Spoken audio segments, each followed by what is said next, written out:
Hello friends, welcome to GK Trick. Today we are discussing a very important topic that is digestion and absorption. So आज हम जो है biology MCQs करेंगे इस chapter से related. तो ये जो क्वेश्चंस हैं आपको बायोलॉजी एमसीक्यूज इन सभी एग्ज़ाम्स में जो है आने वाले बहुत ज़्यादा इंपॉर्टेंट हैं। ठीक है, लेक्चर 1 हमारा यहाँ पर होगा एमसीक्यूज फॉर्मेट में। हम जो यहाँ पे डिस्कस करेंगे, एक एक चीज़ करके क्वेश्चन को हम सॉल्व करेंगे। डायग्राम्स भी आपको यहाँ पर दिखाऊंगा मैं, उससे रिलेटेड जो है यहाँ पर आपको कुछ जो है चीज़ें भी बताऊँगा। आपको हर एक जो है टर्म्स वर्ड्स आपको यहाँ पर सुनने हैं। ठीक है, तो आपको पता ही है कि जो है फूड जो है हमारी सबसे बड़ी जो है रिक्वायरमेंट है, बेसिक रिक्वायरमेंट है लिविंग ऑर्गेनिज्म को, जो है वो फूड ही है। ठीक है, अब जो फूड के जो मेजर कंपोनेंट होते हैं वो या तो कार्बोहाइड्रेट्स होते हैं या फिर आपके प्रोटीन्स होते हैं। ठीक है, और ये आपके फैट्स होते हैं। ये तीन जो है आपके ये मेजर कंपोनेंट है। और जो माइनर कंपोनेंट होते हैं आपके, वो आपके विटामिन्स और मिनरल्स होते हैं। ठीक है, these are the minor components और स्मॉल क्वांटिटीज़ में हमको चाहिए होते हैं। और जो फूड होता है वो क्या प्रोवाइड करता है आपको? ये एनर्जी प्रोवाइड करता है। क्या प्रोवाइड करता है? एनर्जी जो है ये प्रोवाइड करता है। ठीक है, और उस एनर्जी से जो है हमारे को जो है ग्रोथ मिलती है, हमारे जो टिश्यूज़ होते हैं वो रिपेयर होता है। ठीक है, और जो वाटर होता है, वाटर भी एक तरह से हमारी जो है लाइफ का जो है एक इम्पॉर्टेंट रोल जो है प्ले करता है मेटाबॉलिक एक्टिविटीज़ को करने के लिए और डिहाइड्रेशन को बॉडी में प्रिवेंट करने के लिए।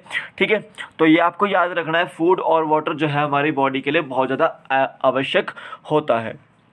ठीक है, तो देखो हमारा जो मेटाबॉलिक एक्टिविटीज़ होती है वो क्या होती है कि हम जो है वहाँ पर कंस्ट्रक्ट भी करते हैं और ब्रेक डाउन भी करते हैं। ठीक है, कंस्ट्रक्ट जो है हम फूड का करते हैं। ठीक है, ग्लूकोज हम बनाते हैं। ठीक है, और उसको जो है कार्बन डाइऑक्साइड और वाटर में जो है हम वहाँ पर तोड़ते हैं।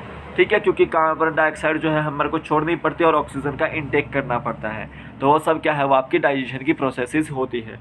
तो ये आपको याद रखना है। अब यहाँ पर आगे देखिए कि जब हम डाइजेशन एंड ऑब्जर्प्शन की बात करते हैं तो देखिए यहाँ पे हमारे पास स्टेप्स आते हैं। कुछ कितने स्टेप्स हैं? 5 स्टेप्स हैं।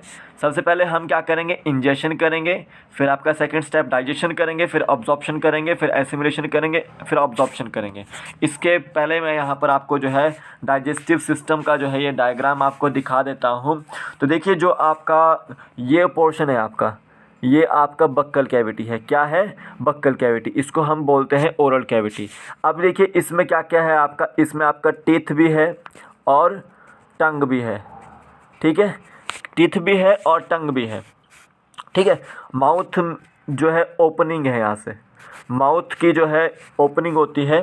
ठीक है, तो ये पूरा का पूरा बक्कल कैविटी से लेकर जो है अनस तक का पोर्शन, ये पूरा का पूरा क्या है आपका, ये एलिमेंट्री कैनाल है। क्या है? एलिमेंट्री कैनाल है। इसकी ओपनिंग क्या है? आपकी माउथ है और यहाँ पे अनस जो है नीचे की ओपनिंग है। माउथ से हम क्या करेंगे? इंटेक करेंगे फूड का, इंटेक करेंगे फूड का, और जो वेस्ट मटेरियल होता है उसको हम निकालेंगे कहाँ से? अनस से निकालेंगे। तो यहाँ पर देखिए एलिमेंट्री कैनाल में सबसे पहले आपका क्या आ रहा है? माउथ आ रहा है। माउथ किस में है आपका? बक्कल कैविटी में, बक्कल कैविटी में। ठीक है, और बक्कल कैविटी को हम क्या बोल देते हैं? ओरल कैविटी भी बोल देते हैं। अब ओरल कैविटी और बक्कल कैविटी में क्या चीज़ें हैं आपकी? टीथ भी है और आपकी टंग भी है। क्या क्या है? टंग भी है। ठीक है, उसके बाद देखिए बक्कल कैविटी से जब हम नीचे आते हैं तो आपका क्या पोर्शन आता है? वो आपका फेरिक्स पोर्शन आता है। क्या आता है? फेरिक्स पोर्शन आता है। ये आपको याद रखना है कि बक्कल कैविटी से जब आगे हम तो आपको फेरिक्स यहाँ पर दिख रहा होगा, ये आपका फेरिक्स है। ठीक है, तो फेरिक्स ये आपको याद रखना है। तो शॉर्ट जो है यहाँ पर जब बक्कल कैविटी में से फूड आएगा तो वो कहाँ से पास होएगा आपका? वो फेरिक्स में से पास होएगा। ठीक है, अब जो आपकी जहाँ फेरिक्स होती है, ओपन होती है, तो वहाँ से जो है आपकी ओइसोफेगस और एक ट्रैकिया, ट्रैकिया जो है ये आपकी विंड पाइप होती है। क्या होती है? विंड पाइप होती है, वो ओपन हो जाती है। ये आपको याद रखना है कि जो ट्रैकिया और ओइसोफेगस जो है आपकी कहाँ ओपन होती है? वो फेरिक्स में ही ओपन होती है। एक कार्टिलेजिनस फ्लैप आपको याद रखना है, कार्टिलेज का बना हुआ है, ये एपिग्लोटिस है। क्या है? एपिग्लोटिस। ये आपका ग्लोटिस के ऊपर होता है। ग्लोटिस, ठीक है। तो जहाँ पर ओपनिंग होती है विंड पाइप, वहाँ पर एक ग्लोटिस होता है, उस ग्लोटिस के ऊपर जो है ये एपिग्लोटिस लगा हुआ होता है, ठीक है। और ये करता है एक तरह से फ्लैप की तरह काम, यानी कि एपिग्लोटिस जो है वो ग्लोटिस में आपका फूड को एंटर होने से रोकता है, ठीक है। ये आपको याद रखना, तो ये भी आपका फेरिक्स में ही होता है, ये आपको याद रखना है। और उसी तरह से जब हम ओइसोफेगस की बात करें तो ये एक थिन पाइप है, लॉन्ग पाइप है, जो कि आपका नेक से स्टार्ट होती है, थोरैक्स में जो है एंटर करती है और डायफ्रागम तक जो है चलती है, और ये लीड करती है जे शेप्ड जब तक आपका स्टमक नहीं आता, ठीक है। तो स्टमक का जो पोर्शन है आपका, ये पोर्शन है आपका, ये जो है आपका जे शेप्ड जो है आपकी, ये आपको दिख रही है, ये आपकी स्टमक है, ठीक है। तो स्टमक में आपको याद रखना है कि स्टमक का जो आपका ओइसोफेगस होगा, मतलब ओइसोफेगस कहाँ ओपन होगा, वहाँ पे कार्डियक रीजन में ओपन होगा। इसके बारे में हम बाद में बात करेंगे अभी। तो देखो स्टमक जब आ जाएगा तो देखो क्या क्या आ गया, आपका बक्कल कैविटी आ गया, फेरिक्स आ गया, फिर आपका ओइसोफेगस आ गया, फिर आपका स्टमक आ गया। स्टमक आगे किस में लीड करेगा, वो आपका स्मॉल इंटेस्टाइन में लीड करेगा। फिर स्मॉल इंटेस्टाइन किस में लीड करेगा, आपका लार्ज इंटेस्टाइन में लीड करेगा। लार्ज इंटेस्टाइन से जो है अनस जो है आएगा आपका, ठीक है। ये आपको याद रखना है। तो देखिए ये स्टमक है, ये आपकी जो है अंदर ही हाईली कॉइल्ड जो है स्मॉल इंटेस्टाइन है, और ये जो है आपकी बार बार ये आपकी लार्ज इंटेस्टाइन है, ये आपकी लीवर है, और ये आपकी पैनक्रियाज है, ठीक है। और ये आपको छोटा सा यहाँ पे दिख रहा होगा, ये मार्क करके दिखाता हूँ आपको, ये गॉल ब्लैडर है, ठीक है। तो देखिए यहाँ पर ये पूरा का पूरा जो है एलिमेंट्री कैनाल था, जो आपका माउथ से स्टार्ट हुआ, बक्कल कैविटी, बक्कल कैविटी से फेरिक्स, फेरिक्स से ओइसोफेगस, ओइसोफेगस से स्टमक, स्टमक से स्मॉल इंटेस्टाइन, स्मॉल इंटेस्टाइन से लार्ज इंटेस्टाइन और बाहर, ठीक है। तो वो सारा का सारा पूरा पोर्शन क्या है आपका, वो एलिमेंट्री कैनाल का पोर्शन है, ठीक है। एलिमेंट्री कैनाल का पोर्शन है। अब देखिए इंजेशन, इंजेशन का मतलब है इनटेक ऑफ फूड, ठीक है। इनटेक ऑफ फूड वो कहाँ से होगा, इनटेक कहाँ से करते हैं, माउथ से, यानी कि माउथ में आपका जो है बक्कल कैविटी होती है, बक्कल कैविटी में जो है टीथ जो है और टंग जो है वो डाइजेशन का काम करते हैं, ठीक है। टीथ जो है मास्टिकेशन च्युइंग करने का काम करेगा, टंग जो है कुछ टेस्ट का काम करेगा, ठीक है। ये आपको याद रखना है। और जैसे आपका उसमें सलाइवा वगैरह भी होता है, तो सलाइवा में कुछ एंजाइम्स होते हैं, तो वो क्या करते हैं, वो किसी भी फूड को डाइजेशन करने में हेल्प करते हैं। तो देखिए जो भी हमारा फूड आता है, उसमें से जो कार्बोहाइड्रेट होता है, कुछ अमाउंट ऑफ कार्बोहाइड्रेट जो होता है वो बक्कल कैविटी में ही डाइजेस्ट हो जाता है, ठीक है। कुछ अमाउंट ऑफ जो है कार्बोहाइड्रेट कहाँ डाइजेस्ट हो जाता है, बक्कल कैविटी में ही डाइजेस्ट हो जाता है, क्योंकि वहाँ पर अमाइलेज होता है ना, सलाइवरी अमाइलेज, तो वो बक्कल कैविटी में कार्बोहाइड्रेट को जो है वो डाइजेशन करने में हेल्प करता है, ठीक है। तो देखिए डाइजेशन आपकी कहाँ से स्टार्ट हो चुकी है, वो बक्कल कैविटी से ही स्टार्ट हो जाती है, ठीक है। डाइजेशन का मतलब क्या है कि वो फूड का ब्रेक डाउन करना स्टार्ट हो जाता है, ठीक है। अब बक्कल कैविटी में क्या हो रहा है, फूड का ब्रेक डाउन हो रहा है, ठीक है। कार्बोहाइड्रेट वहाँ से जो है वो एब्जॉर्ब हो रहा है, एब्जॉर्प्शन भी वहीं से स्टार्ट हो जाता है। फिर आपका कहाँ आता है, स्टमक में पोर्शन आता है। स्टमक में क्या हो रहा है कि वहाँ पर जो है कुछ HCl होते हैं, कुछ ऑक्जेंटिक सेल्स होते हैं, कुछ गैस्ट्रिक जूस होते हैं, तो वो क्या करते हैं, वो आपका डाइजेशन करने का काम करते हैं। तो जनरली देखिए कि आपका वहाँ पर प्रोटीन्स का डाइजेशन जो है वो स्टार्ट हो जाता है, प्रोटीन्स का जो है डाइजेशन वहाँ पर स्टार्ट हो जाता है, ठीक है। इसके बारे में हम फर्दर डिस्कस करेंगे। फिर आपका जब डाइजेशन स्टार्ट हो जाता है तो वो एसिडिक डाइजेशन होता है, स्टमक में जो है एसिडिक जो है डाइजेशन होता है। तो देखिए अब ड्यूडेनम वगैरह स्मॉल इंटेस्टाइन में जो है जब फूड जाएगा तो वहाँ पर जो है एसिडिक को नॉर्मल करने के लिए, न्यूट्रलाइज करने के लिए वहाँ पे बेस की ज़रूरत होती है। तो बेस कौन देता है आपका, वो ये देता है, लीवर देता है। तो और वो बेस क्या होता है आपका, लीवर क्या सिक्रेट करता है, बाइल जूस सिक्रेट करता है, ठीक है। तो बाइल जूस क्या होता है, वो अल्कलाइन बनाने में काम करता है। तो यहाँ पर देखिए, यहाँ पर आपका जो मैक्सिमम जो है आपका अब्जॉर्प्शन कहाँ पर हो जाता है, मैक्सिमम अगर अब्जॉर्प्शन होता है आपका स्मॉल इंटेस्टाइन में ही हो जाता है, ठीक है। और स्मॉल इंटेस्टाइन के बाद जो है लार्ज इंटेस्टाइन में, जैसे वाटर का कुछ ड्रग्स होते हैं वो आपके अब्जॉर्ब हो जाते हैं, सीकम वगैरह में बैक्टीरियल वहाँ पर अब्जॉर्प्शन हो जाती है। और जो स्टोर होता है सारा का सारा वेस्ट मटेरियल वो कहाँ होता है, वो आपका रेक्टम में स्टोर होता है और अनस से जो है वो बाहर हो जाता है। तो जब यहाँ पर एक स्टेप लिखेगा अब्जॉर्प्शन की जगह इजेशन, ठीक है।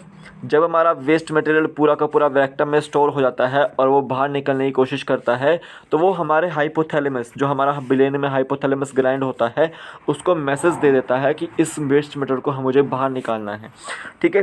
तो वो जो है आपको अलर्ट कर देता है कि हमें जो है अब वॉशरूम जाना चाहिए, हमको वेस्ट मटेरियल को बाहर निकालने के लिए। तो इजेशन जो है वेस्ट मटेरियल को अनस से बाहर निकालने के लिए प्रोसेस होती है, ये आपको याद रखने। तो फिफ्थ प्रोसेस को आप चेंज कर दें, यहाँ पे इजेशन आप लिख सकते हैं, ठीक है। ये आपको याद रखना है। अब्जॉर्प्शन जो है आपका सिंपल याद रखो, अब्जॉर्प्शन जितने भी वाटर मिनरल्स वगैरह अब्जॉर्ब हो रहे हैं स्मॉल इंटेस्टाइन स्टमक वगैरह में, ठीक है, तो वो आपका अब्जॉर्प्शन है। एसिमिलेशन का मतलब क्या है, विटामिन्स वगैरह का, प्रोटीन्स वगैरह का जो न्यूट्रिएंट्स होते हैं उसको एसिमिलेट करना, इकट्ठा करना, ठीक है, वो आपका एसिमिलेशन होता है, ठीक है। तो आपको याद रखना है। तो अभी आगे चलते हैं। अब देखिए, जब हम माउथ की बात करें तो उसमें बक्कल कैविटी है। बक्कल कैविटी में आपका ओरल कैविटी या फिर उसको बोल देते हैं। तो बक्कल कैविटी में हमने बात करी है कि टीथ की, ठीक है, टीथ की। तो टीथ देखिए, यहाँ पर मैं आपको कुछ बारे में बताता हूँ। टीथ हमारे पास जो है 4 तरह के टीथ होते हैं, अलग अलग टाइप के। फर्स्ट होते हैं इंसीजर्स, कैनाइंस, प्रीमोलर्स, मोलर्स, ठीक है। अब मैं इनको मतलब जाने से पहले यहाँ पर डायग्राम दिखाता हूँ आपको। तो देखिए, ये आपका ये दिख रहा है आपको, ये लाल लाल कलर में, ये क्या है, सॉकेट ऑफ जॉ।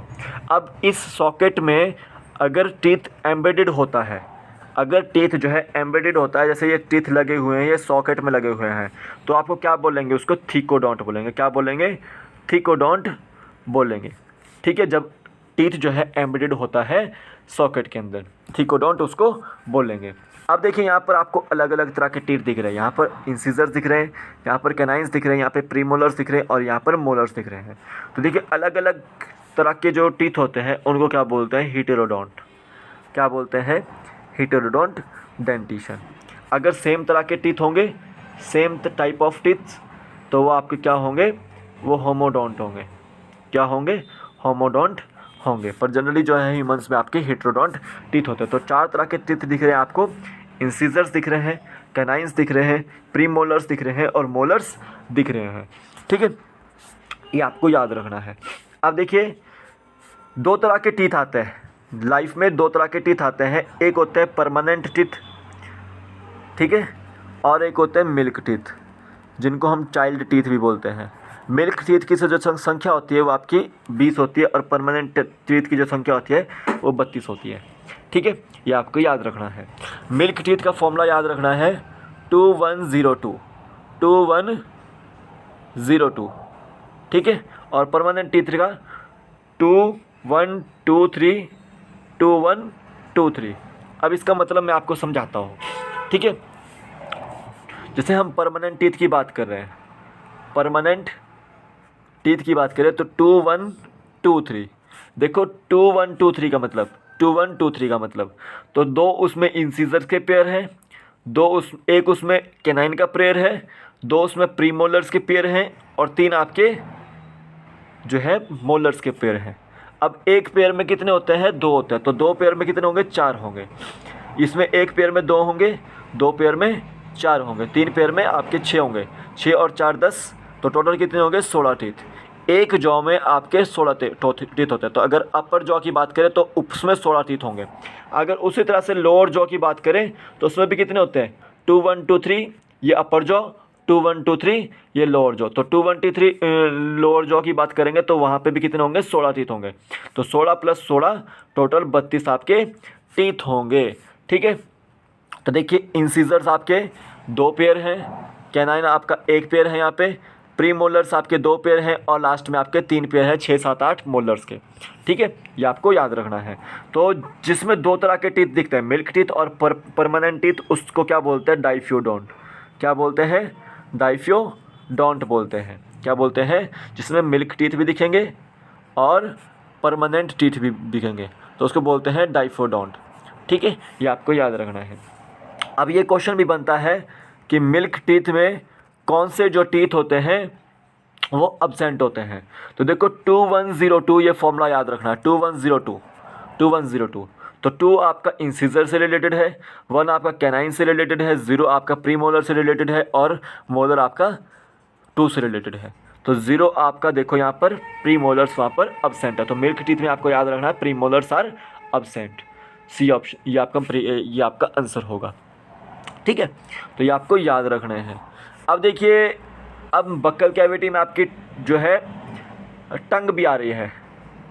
टंग आपको याद रखनी है, टंग आपकी बक्कल कैविटी में आ रही है। तो बक्कल कैविटी का जो जहाँ पर जो है टंग अटैचमेंट होती है उस पोर्शन को बोलते हैं आप फ्रेन्यूलम।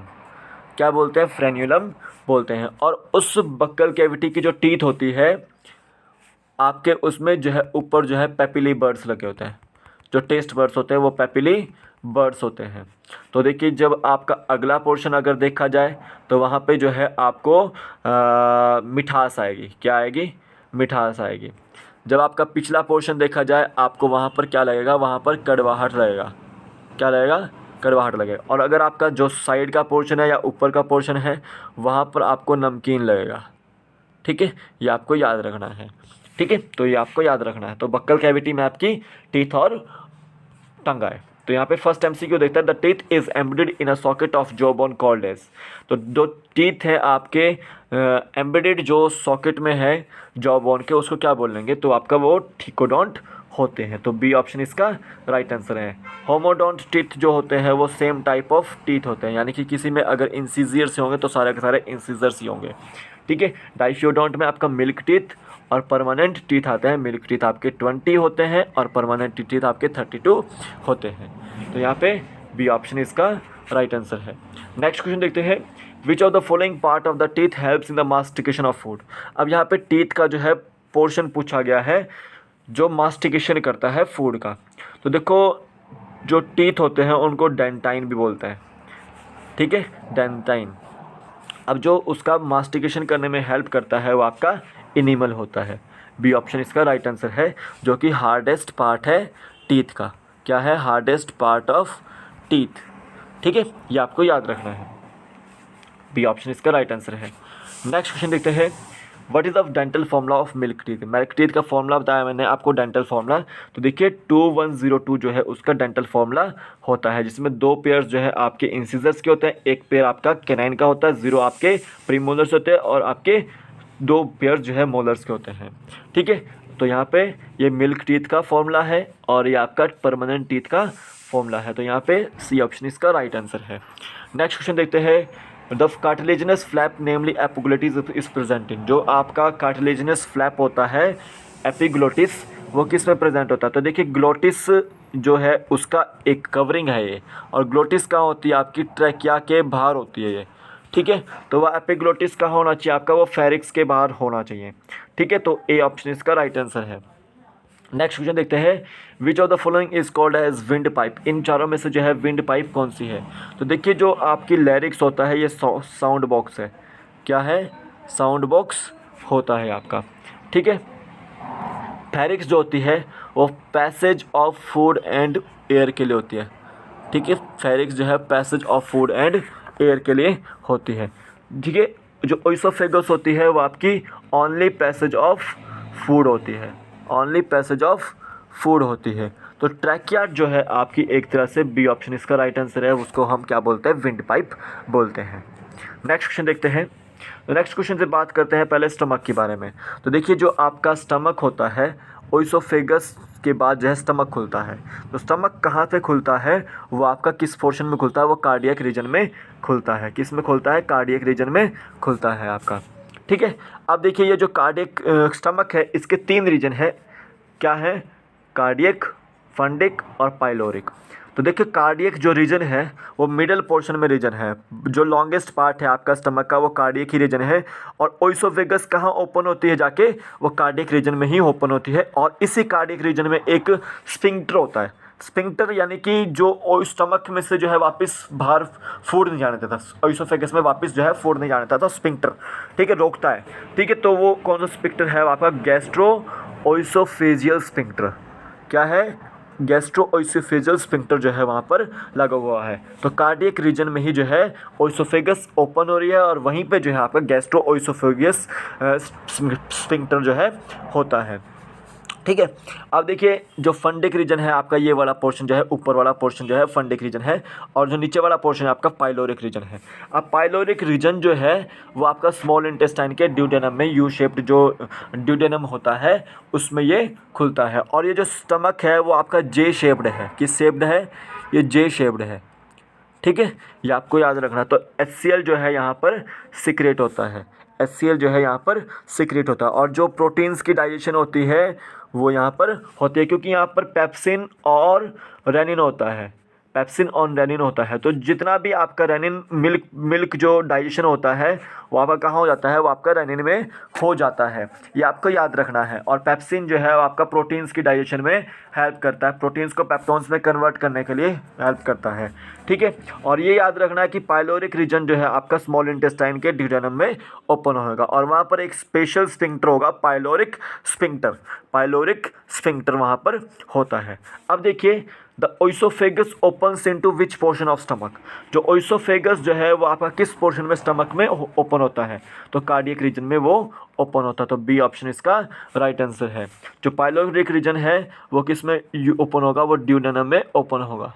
ठीक है, ड्यूडेनम या फिर स्मॉल इंटेस्टाइन के पार्ट में ओपन होगा। ठीक है, तो बी ऑप्शन इसका राइट आंसर है। नेक्स्ट क्वेश्चन देखते हैं। Which of the following muscular sphincter regulate the opening of oesophagus into the stomach. यानी कि इसमें से जो कौन सा मस्कुलर स्फिंक्टर है जो ओइसोफेगस की ओपनिंग जो है वो स्टमक में करता है। तो मैंने अभी आपको बताया कि गैस्ट्रो ओइसोफेगस स्फिंक्टर जो है आपका, वो ओइसोफेगस की जो ओपनिंग होती है वो स्टमक में करता है। और पाइलोरिक स्फिंक्टर जो है आपकी, वो स्टमक की ओपनिंग जो है आपका किस में करता है? वो आपका स्मॉल इंटेस्टाइन में या ड्यूडेनम में करता है। तो बी ऑप्शन इसका राइट आंसर है। नेक्स्ट क्वेश्चन देखते हैं। Which of the following portion of stomach opens into small intestine. इनमें से कौन सा जो पोर्शन है वो स्टमक का वो स्मॉल इंटेस्टाइन में ओपन होता है? तो देखिए जो पाइलोरिक रीजन होता है वो स्मॉल इंटेस्टाइन में ओपन होता है। तो बी ऑप्शन इसका राइट आंसर है। ठीक है, जो ड्यूडेनम है ये आपका स्मॉल इंटेस्टाइन का पार्ट है। पहला पार्ट जो है ड्यूडेनम जो है होता है स्मॉल इंटेस्टाइन का।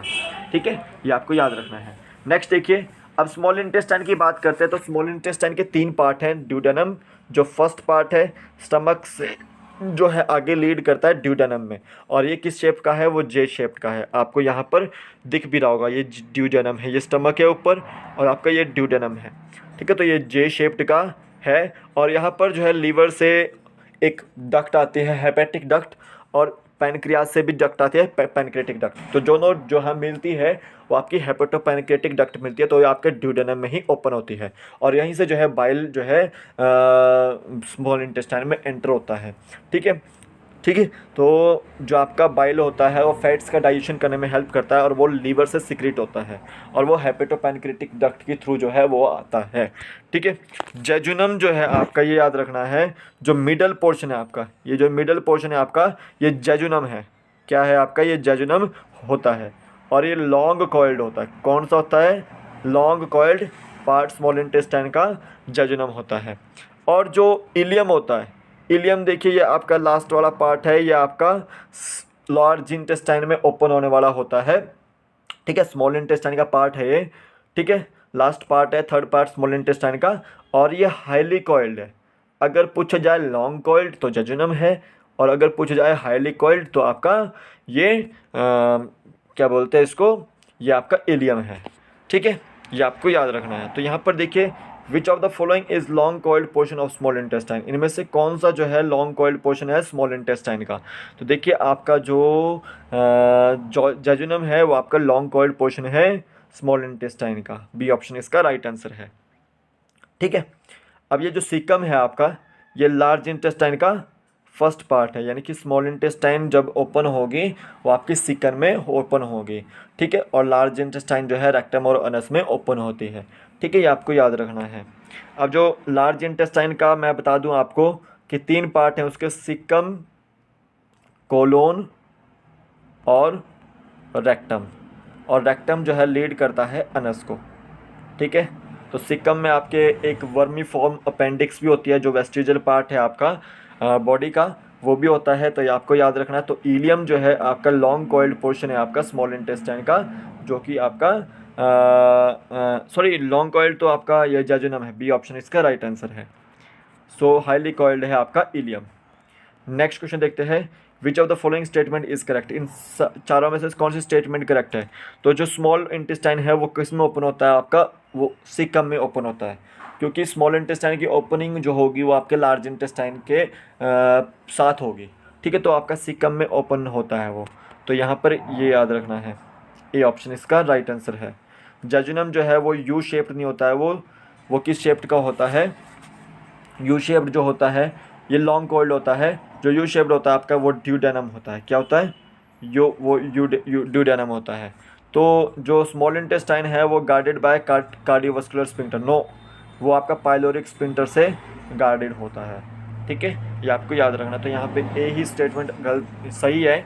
क्यों थी सही, क्योंकि यहाँ पे मैं आपको बता दूँ कि यहाँ पर ओपनिंग होती है स्मॉल इंटेस्टाइन की, ठीक है। तो ये आपके सीकम में ओपनिंग होती है, ठीक है। तो ये थी आपकी आंसर की, लास्ट में मैंने आपको प्रोवाइड की है। ये आप देख सकते हैं, यहाँ पे एक एक क्वेश्चन मैंने आपको इम्पोर्टेंट करवाया है, या आपको एक एक बेसिक लेवल से क्वेश्चन मैं करवा रहा हूँ आपको। तो अगर आपने नहीं देखे हैं पहले के लेक्चर्स तो आप उसको देख सकते हैं। अभी के लिए फ़िलहाल इतना ही, फिर मिलूंगा एक नए वीडियो के साथ, तब तक के लिए जय हिंद, जय भारत, आपका दिन शुभ हो, जय हिंद।